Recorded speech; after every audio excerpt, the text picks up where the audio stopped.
नमस्कार दोस्तों, मैं Vijay Tiwari the book society में आपका स्वागत है। जहां हम आज की इस वीडियो के माध्यम से सब्जेक्ट कोड BSOG 173 के कुछ महत्वपूर्ण प्रश्नों की चर्चा आपके साथ करेंगे।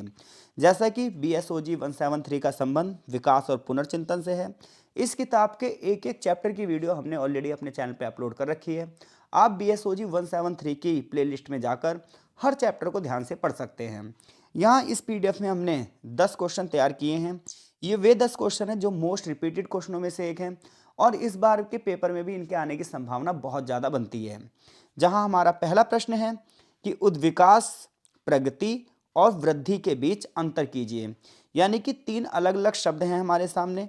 एक शब्द है उद्विकास, जिसे इंग्लिश में एवोल्यूशन बोलते हैं। दूसरा शब्द है प्रगति, जिसे प्रोग्रेस कहते हैं। और तीसरा है वृद्धि, जिसे हम ग्रोथ कहते हैं। ये तीनों अलग अलग अवधारणाएं, कई बार हम भूलवश इन्हें एक जैसे समझ लेते हैं। तो हमें यहाँ पर यही अंतर स्पष्ट करना है कि भी उद्विकास का क्या मतलब है, प्रगति का क्या मतलब है और वृद्धि का क्या मतलब है। पहले चैप्टर में आपको ये आंसर मिलेगा। अगर हम उद्विकास की बात करें तो देखो, उद्विकास का मतलब ये है कि एक बहुत लंबे समय में धीरे धीरे करके चीज़ें पॉजिटिव वे में आगे बढ़ रही हैं।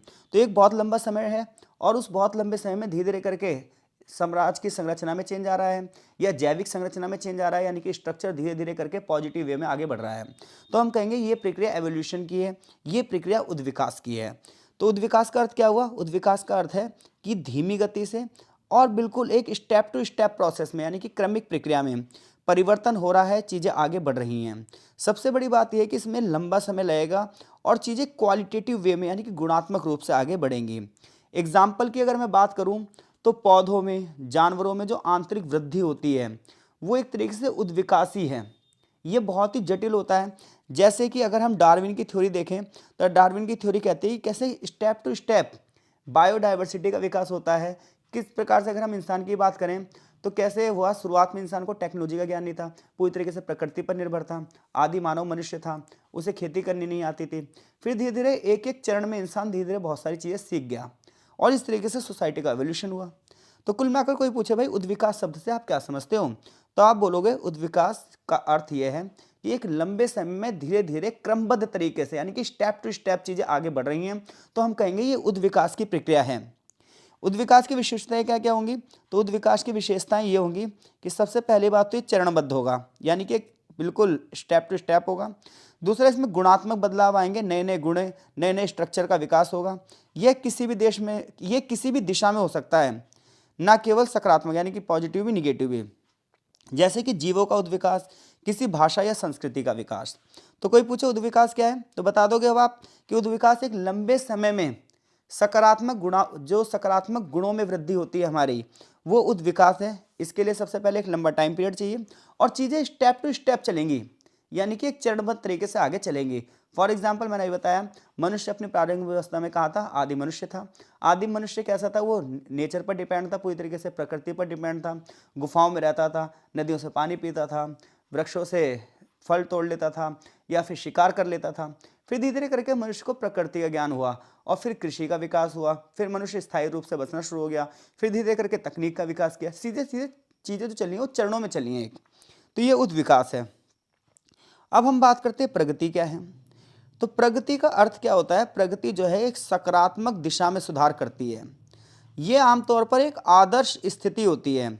ये सामाजिक रूप से भी हो सकती है, नैतिक रूप से भी हो सकती है और आर्थिक रूप से भी हो सकती है। ध्यान रहे, प्रगति हमेशा पॉजिटिव होगी, प्रगति कभी भी निगेटिव नहीं होती है। प्रगति में मानव के प्रयास आगे बढ़ते हैं और मनुष्य का जो चेतना होती है, यानी कि जो बुद्धि होती है, उसका योगदान इसमें शामिल होता है। प्रगति का अपना एक लक्ष्य होता है कि हाँ भाई चीज़ें प्रोग्रेसिव है। तो प्रगति को इंग्लिश में क्या बोलते हैं? प्रोग्रेस बोलते हैं। प्रगति की अवधारणा का मतलब होता है आगे की ओर बढ़ना, आगे की ओर अग्रसर होना। इसके बारे में बहुत सारे विचारकों ने अपने अपने विचार दिए हैं, लेकिन ये ध्यान रहे, प्रगति एक आदर्श स्थिति है और हमेशा ये पॉजिटिव ही होगी। ये सामाजिक रूप से भी हो सकती है, ये नैतिक रूप से भी हो सकती है और ये आर्थिक रूप से भी हो सकती है। जैसे कि शिक्षा में सुधार हो रहा है तो हम कहेंगे शिक्षा में प्रगति हो रही है। समाज में जातिगत भेदभाव कम हो रहे हैं तो हम कहेंगे समाज एक समाज प्रोग्रेसिव है, समाज प्रगतिशील है। समाज में लैंगिक समानता है, स्त्री पुरुष में अब भेदभाव नहीं है, तो हम कहेंगे समाज की सोच प्रोग्रेसिव है, प्रगतिशील है। अब हम बात करते हैं वृद्धि। वृद्धि को इंग्लिश में ग्रोथ कहते हैं, और ग्रोथ हमेशा क्वांटिटी होती है, यानी कि इसकी एक क्वांटिटी होती है जिसे हम गिन सकते हैं, मात्रात्मक होती है। तो वृद्धि का अर्थ ये होता है कि किसी चीज़ के आकार में, किसी चीज़ की मात्रा में, किसी चीज़ की संख्या में जो बदलाव आ रहा है वो वृद्धि होती है, और ये सकारात्मक भी हो सकती है, नकारात्मक भी हो सकती है। ठीक है, यहाँ पर इसने लिख दिया, हमेशा ये पीडीएफ में गलती हो गई थोड़ी सी। वृद्धि सकारात्मक भी हो सकती है और नकारात्मक भी हो सकती है। इसके अलावा जैसे देश की जीडीपी आगे बढ़ी है तो हम कहेंगे सकारात्मक वृद्धि है, पीछे घटी है तो हम कहेंगे नकारात्मक वृद्धि है। वृद्धि की सबसे बड़ी विशेषता ये है भाई, ध्यान रहे कि ये मात्रात्मक होती है। वृद्धि हमेशा कैसी होती है? मात्रात्मक होती है। जैसे कि किसी की इनकम 10,000 है, अब वो बढ़कर 12,000 हो गई है, तो मात्रात्मक वृद्धि है। किसी की इनकम 50,000 है, 1,00,000 हो गई है, मात्रात्मक वृद्धि है। जनसंख्या 2001 में 102 पॉइंट समथिंग करोड़ थी, 2011 में 121 करोड़ हो गई, तो ये क्या है? सकारात्मक वृद्धि है। ठीक है, तो अगर आप वृद्धि की बात करोगे तो वृद्धि होती है मात्रात्मक और विकास होता है गुणात्मक। वृद्धि को मापा जा सकता है, विकास को मापा नहीं जा सकता है। विकास अर्थ क्वालिटेटिव होता है, वृद्धि मात्रात्मक होती है। वृद्धि सकारात्मक और नकारात्मक दोनों हो सकती है, विकास हमेशा सकारात्मक होता है। उदाहरण के लिए किसी कंपनी का लाभ बढ़ रहा है, शहर की जनसंख्या बढ़ रही है, तो कुल मिलाकर निष्कर्ष ये निकलता है कि उद्विकास एक लंबे समय में होने वाला प्रोसेस है, स्टेप टू स्टेप यानी क्रम में होने वाला एक प्रोसेस है, और ये गुणात्मक बदलाव होगा। प्रगति हमेशा सकारात्मक दिशा में आगे बढ़ती है। वृद्धि जो होती है मात्रात्मक होती है और सकारात्मक भी हो सकती है, नकारात्मक भी हो सकती है। तो अगर क्वेश्चन आया उद्विकास, प्रगति और वृद्धि में अंतर स्पष्ट करो, मैं आशा करता हूं कि आप इस क्वेश्चन का आंसर 100% दे देंगे। कमेंट बॉक्स में अपनी प्रतिक्रिया जरूर कीजिए, और अगर आपको चीज़ें सही लग रही हैं तो वीडियो को शेयर भी कीजिए। आप हमारे टेलीग्राम ग्रुप में जुड़ सकते हैं, हमें व्हाट्सएप भी कर सकते हैं इस पीडीएफ को अगर आप परचेज करना चाहते हैं तो। अगला क्वेश्चन है हमारा कि विकास के सामाजिक सांस्कृतिक कारकों की व्याख्या कीजिए। कई बार पेपर में एक क्वेश्चन आया है कि भाई विकास के सामाजिक और सांस्कृतिक कारक बताओ। चैप्टर नंबर 2 से ये क्वेश्चन बनता है। तो देखो, जब हम विकास के सामाजिक और सांस्कृतिक कारक की बात करते हैं तो ये कारक समाज की संरचना को प्रभावित करते हैं, यानी कि समाज के स्ट्रक्चर को, समाज की बनावट को प्रभावित करते हैं, संस्कृति को प्रभावित करते हैं, परंपराओं को प्रभावित करते हैं। लेकिन मुद्दा ये है कि ये विकास के सामाजिक सांस्कृतिक कारक हैं क्या? तो विकास के सामाजिक और सांस्कृतिक कारकों में सबसे पहला कारक है शिक्षा। कोई भी समाज है, उस समाज का स्ट्रक्चर क्या होगा, सोचने के तरीके क्या होंगे, लोगों के अंदर नैतिकता का स्तर क्या होगा, ये सारी चीज़ें उस समाज को शिक्षा क्या मिली है इस पे मैटर करता है। तो शिक्षा किसी भी समाज के विकास का आधार है। ये ना केवल व्यक्तियों के ज्ञान को बढ़ाती है बल्कि ये कौशल यानी कि स्किल्स को भी बढ़ाती है। ये समाज में अवेयरनेस लेकर आती है, इनोवेशन लेकर आती है, और समाज में सुधार लाने में भी सहायक होती है। जो समाज शैक्षिक रूप से जितना ज़्यादा पिछड़ा होता है वो समाज उतना ही ज़्यादा रूढ़िवादी होता है, उस समाज पर उतना ही ज़्यादा संस्कृति धर्म का प्रभाव भी होता है, वो समाज जो है तर्कशील नहीं होता है। तो किसी भी समाज के अगर हम बात करें, सामाजिक कारकों की बात करें, तो किसी भी समाज के विकास में सबसे बड़ी जो भूमिका है वो है शिक्षा की। शिक्षा का प्रभाव ये है कि ये समाजी विकास को बढ़ावा देती है, पारिवारिक और जनसंख्या नीति पर बढ़ावा देती है, महिला समानता की बात करती है, वैज्ञानिक दृष्टिकोण यानी कि लॉजिकल सोच को बढ़ावा देती है। सामाजिक और सांस्कृतिक का विकास करना है आपको, तो अगला कारक है आपके सांस्कृतिक मूल्य क्या हैं। हर धर्म, हर संस्कृति के कुछ मूल्य होते हैं। जैसे हर धर्म ये कहता है सत्य बोलना चाहिए, चोरी नहीं करनी चाहिए, हिंसा नहीं करनी चाहिए, नैतिकता के हिसाब से पेश आना चाहिए, ईमानदारी से कार्य करना चाहिए। लेकिन बात ये आ रही है कि क्या ये सांस्कृतिक मूल्य लोग अपना रहे हैं? अगर सब लोग धर्म की बातों को भी अपना लेंगे ना, तब भी ये समाज अच्छा हो जाएगा। लेकिन धर्म की किताबों में कुछ और लिखा है, लोगों के व्यवहार में कुछ और है। दिक्कत ये है। तो विकास के अगर आप सामाजिक सांस्कृतिक कारकों में दूसरा कारक देखोगे तो ये कल्चरल वैल्यूज हैं कि आपके धर्म की अच्छी अच्छी बातें क्या हैं। इसका सकारात्मक प्रभाव भी है, नकारात्मक भी है। सकारात्मक ये है कि धर्म और संस्कृति नैतिकता लाती हैं, एथिकल वैल्यू क्रिएट करती है। जैसे सदा सत्य बोलना चाहिए, अपने से बड़ों का सम्मान करना चाहिए, सब एथिकल वैल्यू होती हैं। इसके अलावा धर्म ना हमें डिसिप्लिन सिखाता है, क्योंकि हर एक धर्म ये कह रहा है कि हत्या नहीं करनी चाहिए, हिंसा नहीं करनी चाहिए, एक दूसरे का हक नहीं मारना चाहिए, सभी के अधिकारों का सम्मान करना चाहिए। तो जो धर्म है ना वो डिसिप्लिन भी सिखाता है हमें। और सबसे बड़ी बात यह है कि हमारा धर्म परोपकार को बढ़ावा देने की बात कर रहा है। तो परोपकार में क्या है? सामुदायिक भावना, हम कम्युनिटी को बढ़ावा देते हैं, एक साथ मिलकर आगे बढ़ते हैं। टॉलरेंस बढ़ती है, सह अस्तित्व बढ़ता है, समाज में योगदान आगे बढ़ता है। नकारात्मक प्रभाव यह है कि अगर किसी धर्म में गलत रूढ़िवादिताएं बढ़ी हुई हैं, गलत तरीके से चीज़ें आगे बढ़ रही हैं, वो समाज को शिक्षा से रोक रहे हैं, विज्ञान से रोक रहे हैं, तकनीक से छोड़ रहे हैं, बाल विवाह को बढ़ावा दे रहे हैं, अगर तो महिलाओं को शिक्षा का अवसर नहीं दे रहे हैं, महिलाओं के लिए अलग सोच और पुरुषों के लिए अलग सोच है, तो ये फिर ये क्या है? नकारात्मक प्रभाव है धर्म के। अंधविश्वास में बढ़ावा है, जादू टोने टोटके में अगर बढ़ावा है, तो ये सब चीज़ें बेकार हैं। क्योंकि जो धर्म ये कह रहा है कि भाई हम स्कूल में शिक्षा नहीं लेने देंगे, तो फिर वो धर्म लोगों को आगे कैसे बढ़ने देगा?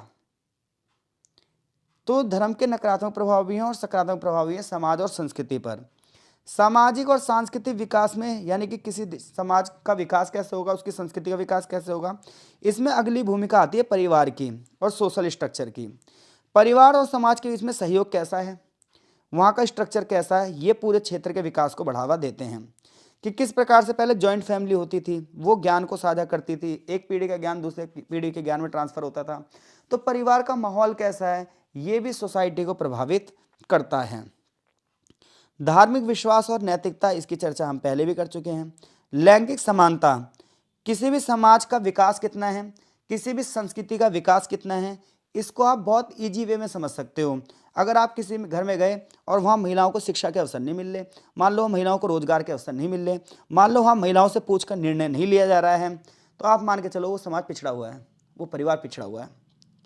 तो लैंगिक असमानता विकास को बाधित करती है और समाज में असमानता को बढ़ावा देती है।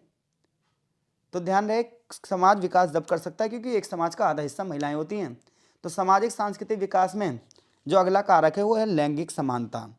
फिर स्वास्थ्य और जनसंख्या नियंत्रण, किसी समाज का स्वास्थ्य स्तर जितना अच्छा है, उस क्षेत्र का सामाजिक विकास भी उतना ही अच्छा होगा। बेहतर स्वास्थ्य सुविधाएं हो, जीवन स्तर बढ़िया हो, जनसंख्या नियंत्रण हो। ठीक है, ये नहीं कि आमदनी है नहीं और जनसंख्या हुए जा रही है, तो जनसंख्या कंट्रोल में भी आनी चाहिए, तभी समाज का विकास होगा, वरना समाज गरीबी के दलदल में भरता ही जाएगा। इसके अलावा सामाजिक एकता, जिस समाज में एकता की भावना का अभाव होता है, सहयोग नहीं होता, वह समाज संघर्षों में लिपटा होता है। और समाज में अगर शांति नहीं है तो समाज का विकास नहीं हो सकता। संचार और सूचना का प्रसार, जिस समाज में कम्युनिकेशन सिस्टम अच्छा होगा, मीडिया, इंटरनेट, डिजिटल फॉर्म जो होंगे, पॉजिटिव वे में सूचनाओं का आदान प्रदान करेंगे, डेटा भेजेंगे, वो समाज बहुत तेज गति से डेवलप होगा। इसके अलावा जो समाज पिछड़े हुए हैं, वहाँ पर सामाजिक सुधार लाकर भी समाज का विकास किया जा सकता है। जैसे समानता, सामाजिक न्याय, शिक्षा का अधिकार, भारत में बहुत सारे भक्ति आंदोलन हुए हैं, जाति प्रथा को खत्म करने के लिए आंदोलन हुए हैं, ये सब चीज़ें समाज को आगे बढ़ाती हैं। तो क्वेश्चन हमारा ये है कि सामाजिक और सांस्कृतिक विकास को क्या क्या चीज़ें आगे बढ़ाती हैं, तो यहाँ पर ये 10 पॉइंट्स दिए गए हैं। आगे निष्कर्ष ये निकलता है कि विकास के सामाजिक सांस्कृतिक कारक समाज और संस्कृति को एक शेप देते हैं, लोगों की मानसिकता में बदलाव लाते हैं, लोगों के जीवन शैली में विचार लाते हैं। शिक्षा, स्वास्थ्य, सांस्कृतिक मूल्य, लैंगिक समानता, ये सभी वो कारक हैं जो समाज को एक निश्चित दिशा में आगे ले जाते हैं, सोसाइटी के डेवलप का बेस बनते हैं और एक अच्छी सोसाइटी का निर्माण करते हैं। बस दिक्कत ये है कि क्या कोई इन मूल्यों को अपने अंदर उतार भी रहा है या नहीं। क्वेश्चन नंबर 3, अविकसित देश विकसित देशों से कैसे अलग हैं, व्याख्या कीजिए। मोस्ट रिपीटेड क्वेश्चन है भाई, ये भी 2024 के पेपर में भी आया हुआ है कि अविकसित देश विकसित देशों से कैसे भिन्न है। तो देखो, एक होती है डेवलप्ड कंट्रियाँ, जैसे अमेरिका की बात करो आप, जर्मनी की बात करो, ब्रिटेन की बात करो, रशिया की बात करो, जापान की बात करो, चाइना की बात करो, ये सब डेवलप्ड कंट्रियाँ हैं। और एक होते हैं अविकसित देश। अविकसित देश वो हैं जो गरीब देश हैं, जैसे अफ्रीकन कंट्रियाँ हैं, नाइजीरिया की बात कर लो, केन्या की बात कर लो, पाकिस्तान की बात करो, ईरान की बात कर लो, सीरिया की बात करो, अविकसित देश हैं। यहाँ विकास का पैमाना बहुत कमज़ोर है। तो ये जो अविकसित देश हैं और ये विकसित देश हैं, इनमें अंतर क्या है? तो विकसित देश और अविकसित देशों में सामाजिक स्तर पर भी अंतर होता है, आर्थिक स्तर पर भी अंतर होता है, राजनीतिक स्तर पर भी अंतर होता है और सांस्कृतिक स्तर पर भी अंतर होता है। अभी अंतर क्या है वो देखो। सबसे पहले हम अविकसित देशों की बात करते हैं। तो अविकसित देशों में अर्थव्यवस्था कृषि पर निर्भर होती है, ज़्यादातर लोग पशुओं को चराते हैं, खेती बाड़ी करते हैं, इंडस्ट्रीज नहीं होती हैं, आधुनिक तरीके से प्रोडक्शन नहीं होता है, टेक्नोलॉजी नहीं होती है, गरीबी बहुत ज़्यादा होती है, बेरोजगारी भी बहुत ज़्यादा होती है, आमदनी बहुत कम होती है। जबकि जो विकसित देश हैं उनकी व्यवस्था बहुत अच्छी होती है, टेक्नोलॉजी होती है, वहाँ पर इनोवेशन होता है, आमदनी अच्छी होती है, जीवन स्तर अच्छा होता है, ज़्यादातर लोग सर्विस सेक्टर में आगे बढ़ते हैं। इसी प्रकार से शिक्षा और साक्षरता में देखोगे तो आप विकसित देशों में शिक्षा कम होती है, साक्षरता कम होती है, क्वालिटी वाली एजुकेशन नहीं है, टेक्नोलॉजी नहीं है। जबकि विकसित देशों में शिक्षा का स्तर अच्छा है, तकनीक अच्छी है, व्यावसायिक शिक्षा को बढ़ावा दिया गया है। स्वास्थ्य सेवाओं की अगर आप बात करोगे तो आप विकसित देशों में, गरीब देशों में स्वास्थ्य सेवाओं की क्वालिटी कम होती है, बहुत बच्चे मरते हैं, मृत्यु दर बहुत ज़्यादा होती है, पोषण की कमी होती है, बीमारियां बहुत तेज गति से फैलती हैं। जबकि विकसित देशों में जहाँ बेहतर स्वास्थ्य सुविधाएं होती हैं, चिकित्सा अच्छी टेक्नोलॉजी से होती है, मृत्यु दर कम होती है, बीमारियों का प्रकोप भी कम होता है। औद्योगिकरण की अगर आप बात करोगे तो आप विकसित देशों में इंडस्ट्रीज कम होती हैं, टेक्नोलॉजी की कमी होती है।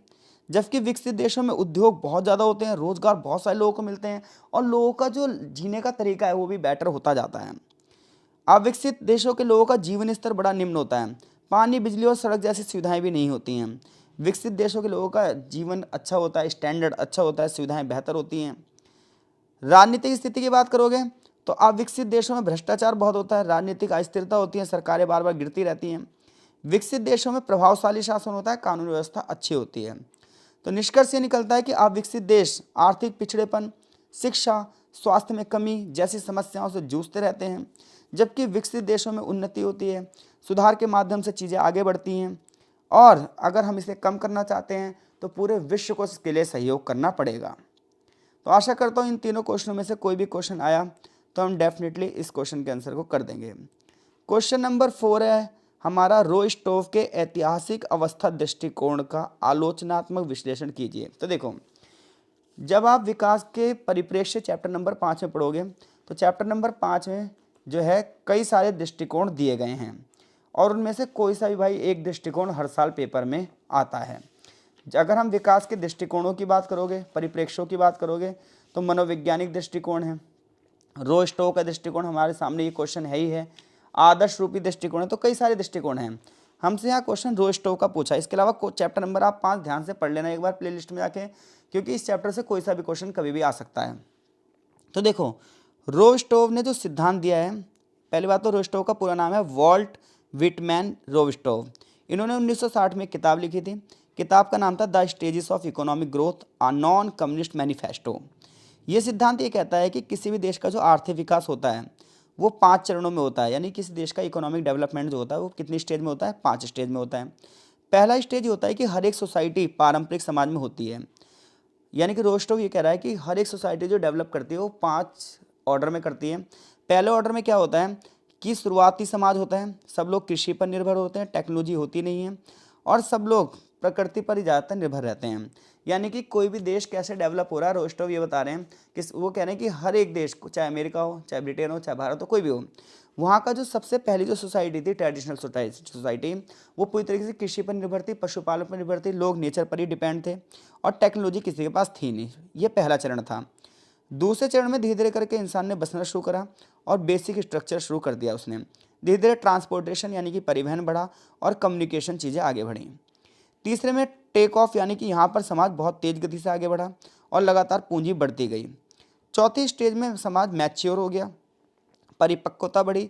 इस अवस्था में अर्थव्यवस्था जो है वो विभिन्न प्रकार के रोजगार प्रदान करेगी, बहुत सारे रोजगार मिलेंगे, ठीक है, और धीरे धीरे करके तकनीक का स्तर और ज़्यादा आगे बढ़ता जाएगा। और पांचवी अवस्था ऐसी होगी जहां बड़े पैमाने पर भारी उद्योग हटाए जाएंगे, लोगों की डिमांड बहुत ज़्यादा आएगी और लोगों की जीवन स्तर अच्छा होता जाएगा। यानी कि रोस्टोव ये कह रहा है कि भाई कोई भी जो समाज है वो 5 चरणों में आगे बढ़ता है। पहला जो चरण है वो पारंपरिक समाज है, जहाँ लोग पूरी तरीके से कृषि पर निर्भर है, टेक्नोलॉजी बिल्कुल नहीं है, एजुकेशन का लेवल बिल्कुल भी नहीं है। दूसरी अवस्था ऐसी है जहाँ समाज में ढांचे का विकास होगा, परिवहन बढ़ेगा, संचार बढ़ेगा, धीरे धीरे करके इंसान स्थायी रूप से बचना शुरू करेगा, अच्छे अच्छे घर बनने शुरू हो जाएंगे। तीसरे में टेक ऑफ, यानी कि बहुत तेज गति से चीज़ें आगे बढ़ेंगी, बड़ी बड़ी इंडस्ट्रीज लगेंगी, लोगों की इनकम बहुत तेज गति से बढ़ेगी। फिर धीरे धीरे करके समाज मैच्योर हो जाएगा और रोज़ डेली नई नई टेक्नोलॉजी बढ़ती जाएगी, बढ़ती जाएगी और बढ़ती जाएगी। और फाइनली लास्ट में बड़ी बड़ी इंडस्ट्री से ज़्यादा सर्विसेज की डिमांड होगी। क्या होगा, बड़े पैमाने पर टूरिज्म आगे बढ़ेगा। इस तरीके से पूरे सोसाइटी आगे बढ़ती है, ऐसा रोस्टोव कह रहा है। लेकिन इनकी आलोचना भी की जाती है।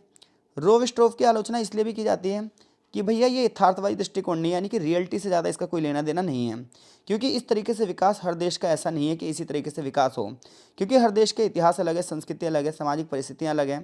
तो ऐसा नहीं कि कोई ज़रूरी नहीं है कि हर एक समाज का विकास इसी तरीके से होगा, इसलिए इनकी आलोचना भी की जाती है। दूसरी बात यह है कि ये मॉडल सिर्फ अर्थव्यवस्था पर ध्यान देता है, समाज और संस्कृति पर ध्यान नहीं देता है। ये दृष्टिकोण पूंजीवादी दृष्टिकोण है, क्योंकि सिर्फ और सिर्फ ये जो है ये व्यक्ति की भूमिका और व्यापार की भूमिका पर बल देता है। विकासशील देशों के लिए ये मॉडल कोई भी बताता ही नहीं है कि वो देश आखिर अभी भी गरीब क्यों हैं। और ये मॉडल पर्यावरण की समस्याओं की तरफ ध्यान नहीं देता, टेक्नोलॉजी की तरफ ध्यान नहीं देता, और ये जो सिस्टम है वो सभी देशों पर लागू नहीं है। निष्कर्ष ये निकलता है कि अगर हमें अर्थव्यवस्था का विकास कैसे हुआ यह समझना है तो रोस्टॉक का दृष्टिकोण ठीक है, लेकिन फिर भी इसमें कुछ कमियां हैं, हमें उन कमियों को भी ध्यान में रखना होगा, नहीं तो हम एक तरफा चीज़ें लेकर चले जाएंगे। तो अब तक हम 4 क्वेश्चन कर चुके हैं। इन चारों क्वेश्चन में कोई सा ही पेपर में आया, मैं आशा करता हूँ आप वो क्वेश्चन डेफिनेटली कर दोगे। आगे जो क्वेश्चन नंबर 5 है ये हम पार्ट 2 में चर्चा करेंगे। अब तक के लिए इस पर हम यहीं रोक रहे हैं। आपका बहुत बहुत धन्यवाद। नेक्स्ट वीडियो के लिए आप कमेंट बॉक्स में जो है अपनी प्रतिक्रिया जरूर दीजिए, ताकि हमें यह पता चल पाए चीज़ें आपको कहाँ तक समझ में आ रही हैं। अगली वीडियो में हम 5th 6th 7th क्वेश्चन को डिस्कस करेंगे आपके साथ। मिलते हैं आपसे नेक्स्ट पार्ट में।